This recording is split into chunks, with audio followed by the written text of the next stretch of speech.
dootuñu génn ci rongañ parce que xam nañ ne amuñu ay kilifa yu mat kilifa yu mën a tam toog ak Sénac wax ak moom dëgg. duñ leen ci bàyyi te duñu bàyyi Sénac mu noppalu duñu bàyyi également état du Sénégal mu noppalu parce que autour de péage bi ca njëlbeen. hormis les avenants ak yenn arrangement yi lu toll ci 380 milliards de francs CFA dañ ko dugal ci mbir bi. 380 milliards de francs CFA. Eiffage bi nga xam ne tey mooy gérer autoroute bi te mu créé. moo ci ba daxal ma daakay. lu toll ci 61 milliards la ci dugal donc li des yëpp. état Sénégal moo ko ci dugal. te suñuy lempo la. suñuy lempo la loo xam ne dañ ko jëlee direct plus de 100 milliards. jëlee ko directement suñu caisse du trésor. impôt direct yi mooy li ñu jël directement suñu trésor. li des ñu lebi ko banque mondiale ak yeneen institutions yi moo tax toujours banque mondiale day ñëwaat encore une fois. banque mondiale xamoon na ne état du Sénégal ca booba américains yi nangu woon nañ finance autoroute bi avec 0 franc de l'état du Sénégal. banque mondiale waxul état du Sénégal teg leen pression pour que ñu accepter compact américain yooyu noonu pour 0 franc pour l'état du Sénégal je dis. américain dañoo jël xaalis jox ko état du Sénégal may leen ko pour ñu tabax autoroute bi créer une société boo xam ne état du Sénégal moo koy gérer boppam nañu si dem ak ñëw.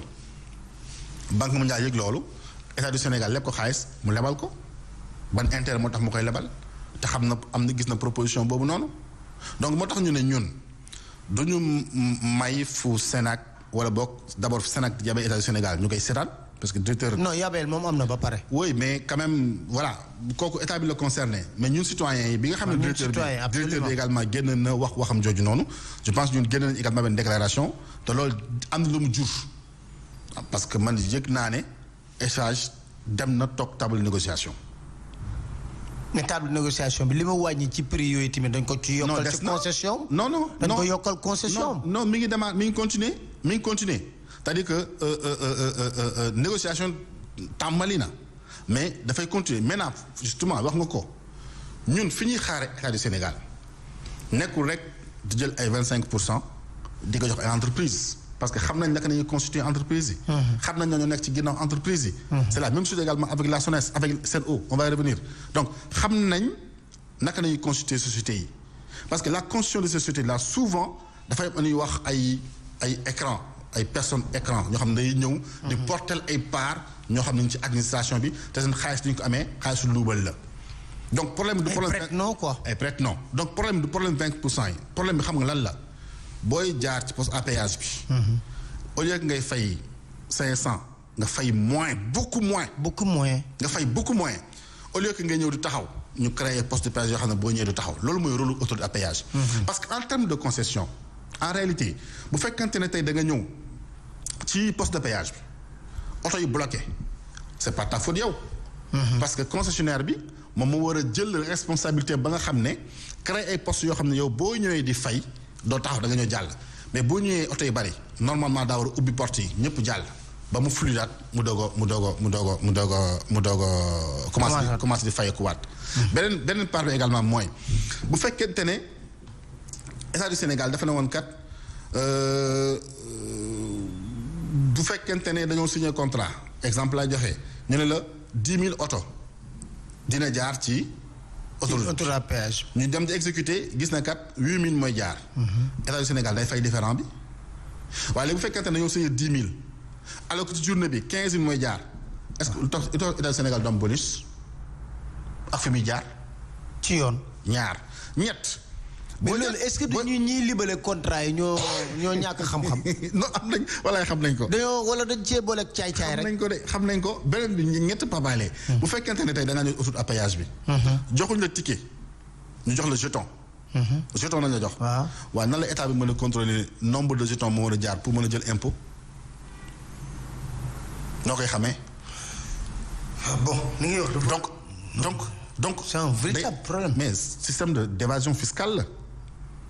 parce que jeton boobu noonu binduñ ci TVA binduñ ci dara dañ la ko jox rek te am na chauffeur yoo xam ne sa mbokk taximan ak super day ñëw rek jàll dem bu yëg affaire bu jógee rek jàll dem te machine boobu nekk ci biir y a pas un agent de l'État ba fa nekk di contrôler c'est un agent de Sénac qu'est-ce qu'ils vont faire avec leur machine est-ce qu'ils vont minorer est-ce qu'ils vont mag yokk nombre de véhicules yi jàll donc nébuleuse bu ngande moo nekk ci autoroute à péage bi ñu ngi maanaam dañuy gruger les Sénégalais dañuy jël seen xaalis di leen pomper comme pas possible ci autoroute à péage bi sans compter nag voilà ce que AGEROUTE fait sur l'autoroute Dakar Mbour ak Ila Touba c'est extraordinaire. mais jombi woo tamit ci ARMP balaa may ñëwaat ci OFNAC ARMP jombi woo ci. parce que xam lu ma jaaxal man ci ARMP ki fa nekk wartul mu fa jógee def 2 mandats lekkul sa 3e mandat am sax fi mu lekk li président la neex. xam su ma waxatee ñu ne wax na président. non président la neex loolu xam naa ne président parce que jot na décret bi. ku ko war a remplacer xam na ko. bien sûr génne na décret bi moom. waaw. président génnee na décret bi joxe ko waa ji nekk fa ba léegi bind na décret président jël na décret. ki war a remplacer. génne fa Sayer Niang monsieur Sayer Niang. ba léegi mu nekk fa. te mandaam ARMP le décret portant organisation fonctionnement de l'ARMP est tout à fait clair décret boobu ñoo ko tëgg. waaw si yéen première génération ARMP. donc 2 mandats la amoon un mandat. de 3 ans renouvelable une seule fois. mu def 2 mandats jeexal ñu téye ko fa mu def premier mandat de 3 ans illégal. mi ngi dugg ci bu ko jeexalul son 2e mandat illégal mi ngi koy jeexal dans ces 6 ans il est illégaux mi ngi koy jeexal. te teewul président de la République bàyyi ko fa pour lan la est-ce que pour que mu koy passé la ay marché d'offre spontanée la est-ce que c'est pour que bu passer des marchés de gré à gré mu jàllee la ko parce que au niveau de l'ARMP également il y a un système qu'on appelle autorisation à titre exceptionnel bu fekkee ne autorisation à titre exceptionnel dafa mat 30 ba 40 ce n'est plus une exception c'est un principe. waaw bari na de exception de day tuuti moom. man mu jógee damaa calculer ba sonn mu bàyyi j'ai mis des étudiants là-dessus. mais même mujjee calcul c'était plus de 50 décisions à titre exceptionnel ça devient un principe. donc tey jii nii bu fekkente ne ay moo tax loo ci gis système de répartition des marchés bi dafa nërmeelu système de répartition des marchés dafa nërmeelu te rapport ARMP yi génn bind naa leen laaj leen ko sama page Facebook ne leen ana rapport u SAED ana rapport am boo ko ci rapport yi ñu génne ak yeneen rapport yoo xam ne avant muy dem ci rapport général bi mais dañoo dindi ay mbir ba mu kii c'est-à-dire que rapport bi amul benn substance loolu li koy waral mooy. waaw wax nañ ne am na kenn ku ma wax loolu amul benn substance sans compter également les rapports d'enquête parce que au niveau de l'ARMP il y a ce qu'on appelle la cellule d'enquête et d'investigation. Où sont les rapports de la cellule d'enquête et d'investigation. donc tey jii nii avec la présence de monsieur Sayer Niang à la tête de l'ARMP dafa nërmelal en fait dañoo dellu CNCA. la commission nationale voilà commission nationale des contrats d'administration bi amoon ni meloon maanaam. mais loolu yëpp président xam na ko parce que moom nekkoon na ci temps Ablaye Wade xam na bu baax a baax. mais xam na kon moom la neex mu koy def. mais xam na ko justement. moom la neex mu koy def moom laa lay wax dama ne la tey jii nii bu fekkente ne système de répartition des marchés bi nërmeelu na ba nga xam ne tey y a autant de gré à gré. y a tellement d'ententes directes yoo xam ne yii dañ leen comptabiliser yii doo leen comptabiliser donc système bu demee ba mel noonu tey jii ni jàppal ne kenn ku dul le président de la République parce que moom moo fa. ak rapport OFNAC yi nekk ci turaar yi. mais bari na rapport IGE rappelez-vous également que l'IGE ba man je comprends rapport IGE boo xam ne wane na y a un Sénégalais day mi ci ñoom léegi. mi ci ñoom fekk na leen danoon jënd pétrole. car pétrole loolu jënd pour Sénégal. waaw dem jënd ndox à valeur dem def ci ndox. lu toll ci 450 millions wax dinañ ko ñeme. 450 millions de francs. Samuel Sarr la waaw. ana poursuite yi la gestion également du King Fahd Palace. waaw ak Racine. voilà IGE génne le rapport tegal la na la système ni la méridien ñu ngi koy King Fahd Palace ñu ngi koy caxatee nii la demee yow defuloo ko da nga bàyyi kooku mu lay renforcer politiquement. En réalité on ne s'intéresse pas aux personnes bu ngay fàtte. non enquête moo wane loolu. mais justement loolu laay wax ma ne enquête moo wane loolu. parce que enquête bu wanewul loolu kooku intéressé wuñu. l'OFNAC génne un rapport sur supposons Petrotim. rapport bu. mais man du ma incriminer foofu l'OFNAC. parce que gis nga bu autorité administrative indépendante defee rapport ba pare. justice bi autosaisiru il s'est dessaisi. Les gens se focalisent sur le rapport de l'OFNAC. c'est vrai qu'il y a montré des prémices de faux, d'usage de faux, de complicité extra. C'est vrai, c'est une réalité am na fa. mais le doyen des juges bi nga xam ne moo woote woon. ak le procureur de la République Serigne Bassirou Gueye.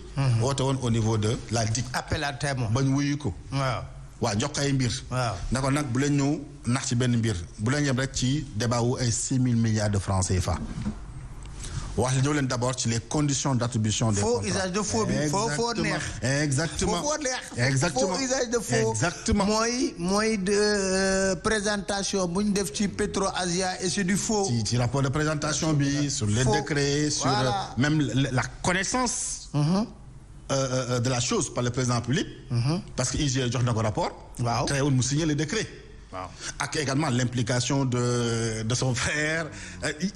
donc il y a deux choses. dig ngi dem nañ fa parce que ñoom ñoo woote.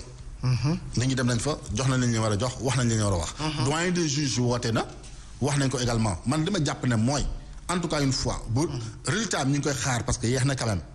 parce que quand même je xam naa ne ils sont très compétents pour quand même éclairer les Sénégalais sur une question juridique parce que les faits sont là la loi 2018 bi nga xam ne moo nekkoon en vigueur mi ngi fi mi ngi fi woon le décret de 2000 non la loi de 98 je veux dire.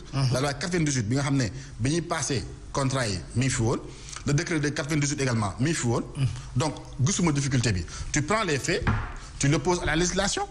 nga xam dëgg bi loolu ça prend une journée pour un étudiant de deuxième année une journée. boo ko joxee un étudiant mais si tu as la volonté. oui justement fa laa jëm c'est-à-dire que boo fekkee da nga ko jox un étudiant de deuxième année nga ne ko voici les faits genre commenter le texte. ils le font à l'université nga ne ko comparer ma les faits par rapport à la règle de droit. mu gënal li ñuy wax problème juridique bu doon dissertation mu gënal li ñuy wax problématique. donc loolu y a pas de difficulté da lay wax ne est-ce que li ñu def nii est-ce que jaar na wala. jaar méngóo nag ak lu yoon wax. dala koy wan. donc mbiru Petro-Tim mbir ñaar la ba ñett les conditions d'attribution ensuite li nga xam ne mooy élément nouveau bi nga xam ne BBC génnee na ko. mooy le problème des 6 000 milliards dont on parle. ayca OFNAC moom ay rapport am dégg naa mi ngi ci tiroiru sa procureur 20 xaw ma la wax de c'est parce que dégg naa Seydou Ndiaye Diakhaté buñ ko ba OFNAC ne dafa delloo rapport ba procureur waxee ne dafa delloo rapport kudd mu ne ko boo toppatoo woon 20 yi la jox doo tal tudd rapport kudd. waaw mooy problème gruyère bi. gruyère bi waaw gruyère bi. fromage bi xam nga fromage dafa ne fromage bi daa y a beaucoup plus de trous que de fromage. waaw ba nañ xam trous yooyu kam noo ko def. waaw da nga wëlbati affaire bi. voilà problème fromage bi am na. waaw mais procureur moom